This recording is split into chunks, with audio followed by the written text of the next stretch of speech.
राधाष्टमी उत्सव, राधा जन्माष्टमी उत्सव मनाएंगे। बंधुओं, शास्त्रों में बड़ी महिमा है किशोरी जी के। पद्म पुराण में तो इतनी सुंदर व्याख्या है किशोरी जी के जन्मोत्सव की। 1000 एकादशी मल्टीप्लाई इनटू 100 कर दो, जितना आएगा इतना फल मिलता है एक राधाष्टमी का व्रत करने से। अब कई लोगों के मन में भाव रहता है कि मेरे मन में भी ऐसा ही भाव रहता है कि भैया उत्सव है ठाकुर जी को जन्माष्टमी को, उत्सव है राधाष्टमी को, तो फिर काहे को हम लोग भूखे प्यासे रहें, बढ़िया माल छाने।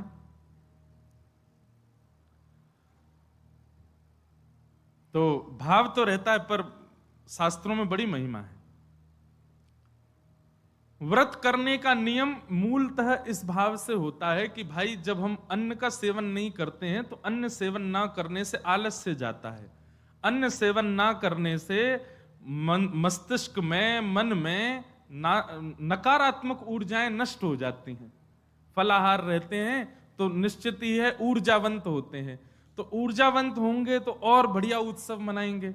लेकिन बिल्कुल ही आहार ग्रहण नहीं करोगे तब तो फिर मतलब व्रत इसलिए करना है कि उत्सव में आपसे आपकी ऊर्जा पूरी लगे, आलस्य ना आवे, नकारात्मक भाव ना आवे, मन में कोई दुर्भाव ना आवे, इसलिए अन्न का त्याग किया जाता है। बाकी तो उत्सव में तो खूब पाओ धुआंधार, लेकिन व्रत करने से आपके उत्सव में बेहोशी आ रही है महाराज और बिना भोजन किए कुछ तो फिर उत्सव को भंग करने वाली बात हो जाएगी।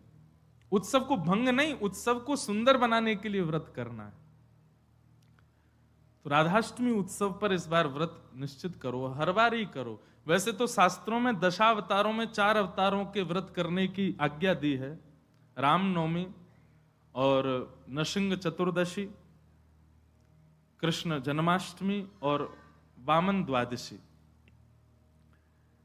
लेकिन जब हम रामकृष्ण उपासक हैं तो हमारे भाव में रामकृष्ण दो एक हैं, ये दोनों भी एक हैं और फिर इनकी आह्लादनी शक्तियां भी एक हैं।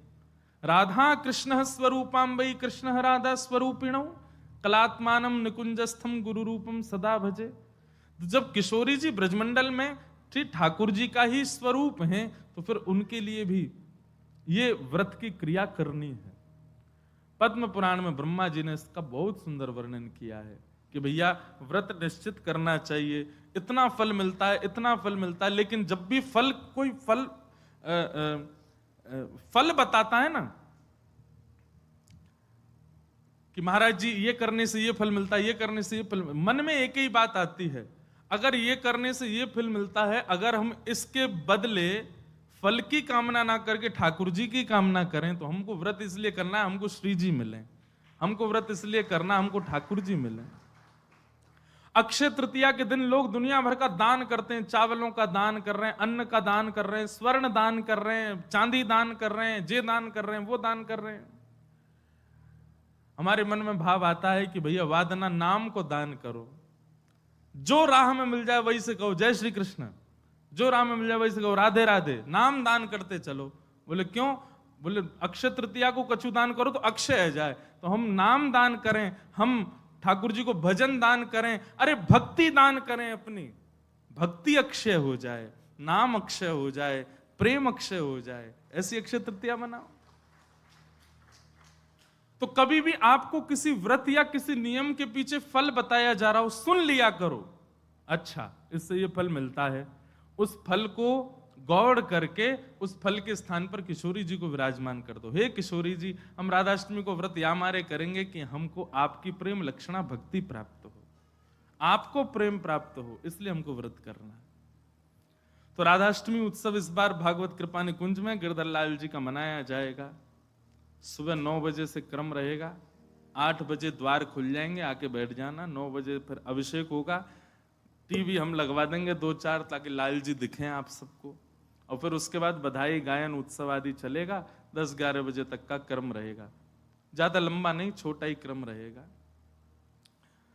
और क्योंकि व्रत रहेगा तो केवल पंचामृत मिलेगा पीवे को, खावे को कछु ना देंगे हम।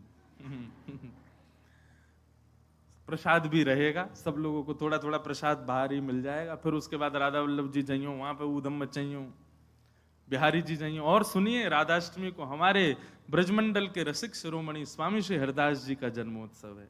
फिर तटीय स्थान जाना, तटीय स्थान जाकर के स्वामी जी महाराज को प्रणाम करके आना, वहां पर खूब निधिवन राज जाना, निधिवन में जाके स्वामी जी को प्रणाम करके आना।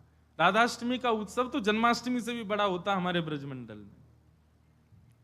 तो ऐसे राधाष्टमी का भाव। अब कई लोग पूछ रहे हैं कैसे क्रम होना चाहिए, तो देखो ठाकुर जी का जन्मोत्सव मनाया जाता रात्रि 12 बजे, पर किशोरी जी जो हैं ये उदिया भाव से प्रकट हुई, मतलब सूर्य उदय जैसे ही सूर्य की प्रथम किरण पड़ी है पृथ्वी पर, बस हल्के हल्के सूर्य उदय हुए, तभी किशोरी जी का प्रादुर्भाव हुआ।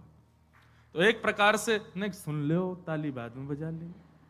सुबह 4:30 बजे, 4-4:30 बजे आप सबको, अगर घर में किशोरी जी विराज रही हैं स्वच्छंद भाव से, तो किशोरी जी को अभिषेक करना। वैसे हम तो दोनों उनको ही कर दें, जन्माष्टमी पे भी युगल सरकार घर के ठाकुर जी जो हैं युगल राधा कृष्ण उनको करें, और राधाष्टमी पर भी दोनों उनको ही करें। अगर घर में केवल लड्डू गोपाल विराज रहे, केवल ठाकुर जी मुरली मनोहर लाल जी विराज रहे, त्रिभंगलली ठाकुर जी, तो भी उनको अभिषेक करो, उन्हीं को ही श्री जी स्वरूपा मान करके उनको अभिषेक करो। वैसे तो नियम ऐसा है कि जन्माष्टमी और राधाष्टमी को रात्रि भर जागरण करो, रात भर उत्सव करो, रात भर नाचो गाओ आनंद करो, किशोरी जी को प्रादुर्भाव होगा। और किशोरी जी वास्तव में शयनावस्था में हो, कमल के पुष्प ले आओ और सुंदर सुंदर कमल के पुष्पन के बीच में किशोरी जी के श्री विग्रह को विराजमान रखो, वही में ही पौढ़ाओ, क्योंकि ऐसा भाव शास्त्र में है कि कमल के मध्य से ही किशोरी जी प्रकट भई। तो कमल मध्य में किशोरी जी को विराजमान करो, घर पे ठाकुर जी हैं तो ठाकुर जी को विराजमान रखो। और प्रातः काल 4 बजे है तो महाराज शंखनाद करो, बधाई गायन करो, सुंदर घंटे घड़ियाल नगाड़े आदि बजाओ, वाक्य बाद में दीप प्रज्वलन करके किशोरी जी को प्रादुर्भाव करो। फिर वाक्य बाद पंचामृत अभिषेक करो, पंचामृत अभिषेक करवे के बाद में सुंदर किशोरी जी को श्रृंगार करो, श्रृंगार करवे के बाद भोग धराओ, भोग धरा करके फिर किशोरी जी की आरती करो। आरती करने के पश्चात फिर खूब नाचो, इतने नाचो इतने हम तो अभी जयपुर में एक बात कह के आए, उत्सव तब तक मत मानो कि नाचते नाचते उत्सव करते करते डॉक्टर के पास नहीं जाना पड़ जाए। अगर आपको दवाई नहीं लेनी पड़ी तो समझो उत्सव मनाया ही नहीं आपने। शादी ब्याह होता है घर में, तो लड़की का जो भाई होता है या लड़की के पिताजी, लड़की के मामा, लड़की पक्ष के, लड़का वाले तो ऊधम करें, लड़की वाले इनकी कमर कसे, उनके जेब में 2-4 दवाई पड़ी रहती है, सिर दर्द की, पेट दर्द की। क्यों, हमारी तो बड़ी 3 बहनें, तो उनको पता है वो एक दवाई रखी रहेगी, क्यों सिर दर्द हो रहा है, सो नहीं पा रहे हैं। तो तभी ब्याह माना जाता है जब पिता और भाई ये बिल्कुल श्रमित हो जाएं, तब लगता है हाँ ब्याह हुआ। श्रमित ही नहीं हुए तो क्या बात का ब्याह। ऐसे ही उत्सव में महाराज एक आनंद की बात करें, ये नहीं जबरदस्ती कि महाराज दवाई लेनी ही पड़ जाए। जब तक इतने श्रमित नहीं हो जाओ, इतने नहीं थक जाओ कि महाराज अब कुछ नहीं हो सकता हमसे, पस्त नहीं हो जाओ, तब तक नाचते ही रहो किशोरी जी के आगे, ठाकुर जी के आगे।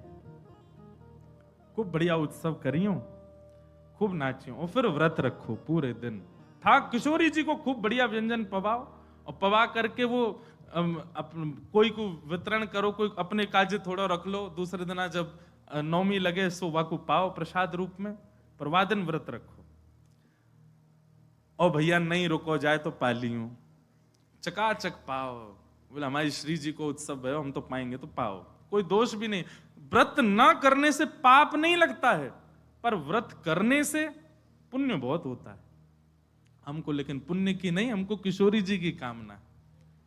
तो इस प्रकार, और फिर एक नियम सुनो, या तो संभावना बने तो सहस्त्र कमल, 1000 कमल, और 1000 कमल की भावना नहीं बने तो 1000 कोई भी पुष्प, लेकिन सुगंधित होने चाहिए, बिना सुगंध वाले नहीं।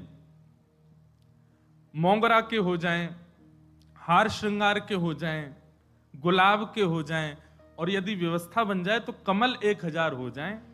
किशोरी जी के अभिषेक के बाद, आरती करने के बाद, सब आरती आदि पूजन किशोरी जी को भोग लगाने के बाद, फिर उसके बाद 1000 कमल से श्री चरणों की अर्चना करो। अब अर्चना में तो कई लोग ऐसा भाव रखेंगे कि राधा सहस्त्र नाम गाओ, राधा सहस्त्र नाम से 1000 कमल चढ़ाओ, पर हमारी भावना ऐसी, गोपाल सहस्त्र नाम से चढ़ाओ। गोपाल जी के नाम से एक एक कमल ठाकुर जी, क्योंकि भैया धन धन राधिका के चरण,